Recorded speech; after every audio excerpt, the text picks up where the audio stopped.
మూడో రోజు BCY party అధినేత ధర్మదీక్ష కొనసాగుతోంది. రామచంద్ర యాదవ్ ఆరోగ్యం క్షీణిస్తోంది. రామచంద్ర యాదవ్కు డాక్టర్లు వైద్య పరీక్షలు నిర్వహించారు. రామచంద్ర యాదవ్ ఆరోగ్యంపై పార్టీ శ్రేణులు ఆందోళన వ్యక్తం చేస్తున్నారు.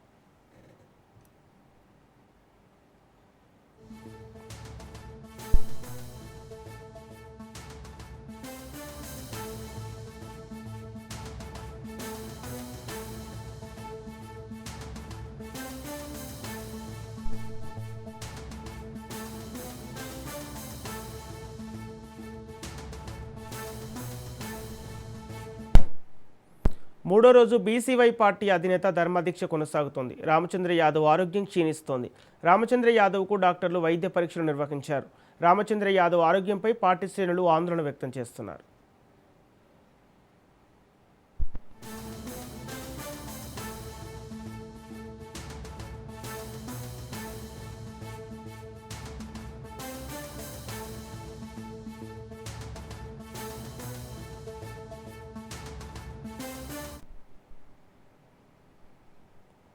ఇక ఇదే అంశానికి సంబంధించి పూర్తి డీటెయిల్స్ మా ప్రతినిధి సంతోష్ అందిస్తారు.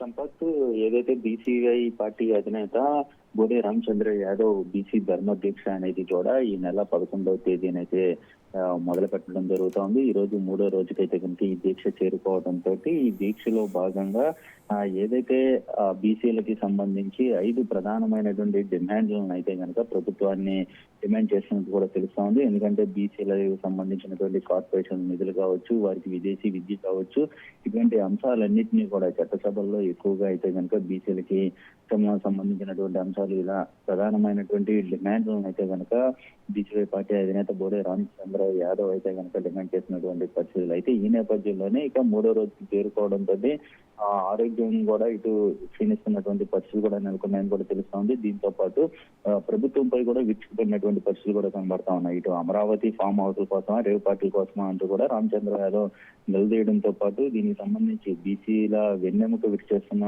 చంద్రబాబు నాయుడు అంటూ కూడా ఇటు విరుచుకుపడడం కూడా జరుగుతా ఉంది. ఏదైతే బీసీలకు ఇచ్చినటువంటి హామీలు నెరవేర్చాలంటూ కూడా ప్రభుత్వాన్ని కోరినా స్పందించకపోవడం ఏంటి అంటూ కూడా ఆగ్రహం వ్యక్తం చేయడం కూడా జరుగుతూ ఉంది. ఏదైతే కూటమి ప్రభుత్వం ఇచ్చినటువంటి ఏదైతే మేనిఫెస్టో ఉందో ఆ మేనిఫెస్టోలో భాగంగా దాదాపు 4 అంశాలు అనేది కూడా ఇప్పుడు నిరహార ఉన్నాయి. ఏదైతే ఆ 4 అంశాలు కూడా కూటమి ప్రభుత్వం నెరవేర్చట్లేదు, ఇచ్చినటువంటి డిమాండ్లు ఎందుకు నెరవేర్చట్లేదు అంటూ కూడా బోడే రామచంద్ర యాదవ్ నిలదీస్తున్నటువంటి పరిస్థితులు కూడా కనబడతా ఉన్నాయి. ఏదైతే 44% రిజర్వేషన్లు కావచ్చు, అదేవిధంగా రక్షణ చట్టం కావచ్చు, జనాభా గణన కావచ్చు, ఇవన్నీ కూడా టీడీపీ ఆవిర్భావం నుంచి ఇస్తున్నటువంటి హామీలే. కానీ ఏదైతే బీసీలు మాకు వెన్నెముక అని చెప్పుకుంటున్నటువంటి కూటమి ప్రభుత్వం ఇప్పుడు వారి వెన్నెముకే విచ్చే కుట్ర రాజకీయాలు చేస్తున్నారంటూ కూడా ఇటు తీవ్ర స్థాయిలో అయితే మండిపడుతున్నారు. మరోవైపు అయితే కనుక ఈ యొక్క ఆరోగ్యం క్షీణించడంతో పాటు ఏదైతే ఇటు గ్లూకోజ్ లెవెల్స్, మెగ్నీషియం ఇదైతే గణనీయంగా తగ్గుతున్నాయంటూ కూడా వైద్యులు అయితే కనుక హెచ్చరిస్తున్నటువంటి పరిస్థితులు, అదేవిధంగా ఆక్సిజన్ సాచురేషన్ లెవెల్స్ కూడా పడిపోతున్నాయంటూ కూడా వైద్య బృందం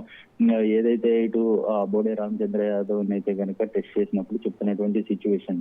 ఏదేమైనప్పటికీ మరింత క్షీణించే అవకాశం ఉన్నటువంటి నేపథ్యంలోనే ఇటు తప్పనిసరిగా అయితే కనుక ఏదైతే దానికి సంబంధించినటువంటి కంపల్సరీ కూడా ఉండాలి, ఏదైతే సెలైన్ సైతం కూడా ఇస్తున్నటువంటి పరిస్థితులు కూడా ఉన్నాయని కూడా తెలుస్తా ఉంది. ఏదేమైనప్పటికీ బోడే రామచంద్ర యాదవ్ అయితే ప్రభుత్వం దిగొచ్చేంత వరకు కూడా ఈ యొక్క దీనికి సంబంధించినటువంటి దీక్ష అనేది కూడా ధర్మ దీక్ష అనేది కూడా విరాంపజేయను అంటూ కూడా ఇటు ప్రభుత్వాన్ని కూటమి ప్రభుత్వాన్ని హెచ్చరిస్తున్నారు. ప్రభుత్వాలు మారుతున్నప్పటికీ కూడా బీసీలను రాజకీయంగా వాడుకుంటున్నారే చెప్తే వారికి ఎటువంటి అంశాలు సంక్షేమం ప్రవేశపెట్టట్లేదు అంటూ కూడా మండిపడుతున్నటువంటి వైనం కూడా కనబడతా ఉంటుంది.